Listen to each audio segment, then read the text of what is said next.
Hello, Blue Delta Wolf again here with another Sweet 60. It's called Grim Procession.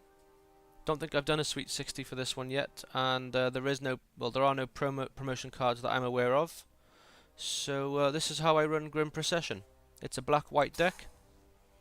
It's a heavy control deck. There's a lot of control. You know, there's a lot of ways of shutting down your opponent and making them have no options. There's a lot of tokens involved. There's a bit of control of death, so you know you get some sweet death effects.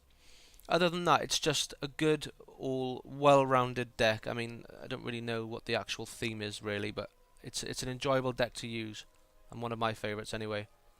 So you know, Doom Traveller, when he dies, he puts a token down. This is pretty sick. For 1 mana, you can buff up your creature up to 3/3. So make sure you buff a white and black creature. Reanimate, get yourself a creature back on the field. Castigate, reveal the opponent's hand. You can choose any card from it and get rid of it. Love that card. See what I mean? You know, for white you gain life, for black they lose life. Or you lose life as well, but you can control how much life's on the board. Creatures you control get 1/1. Creatures your enemy control get -1/1, so very good. Oh. We all know Midnight Haunting. Get your tokens down. There's 4 of these Pillory of the Sleepless, because they're very, very good. You enchant a creature, they can't attack or block, and at the upkeep they lose a health. If you get 4 of them down, that's 4 health every upkeep. And 4 creatures totally shut out, so amazing. Restless Apparition, for 3 you get a 2/2 with the possibility of it being a 3/3 on top. So, you know, for 6 mana it can be a 5/5, which is very, very good. But the beauty of it is it's got Persist. If you don't know what that does, when the creature dies it comes back to life with a -1/-1 counter on it. So it keeps coming back from the dead really. Well, in fact it can only do it once, but it's still good. That guy's pretty awesome. It gains flying, first strike, or 1, and you can have, you know, any amount of those effects, providing you've got the mana to pay for it.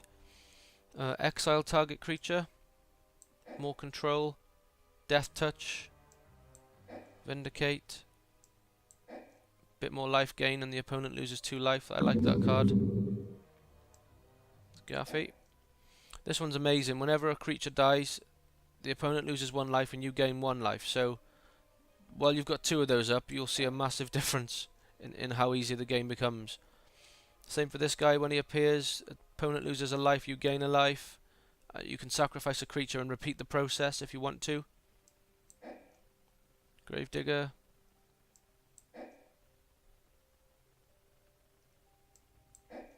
This one's really good.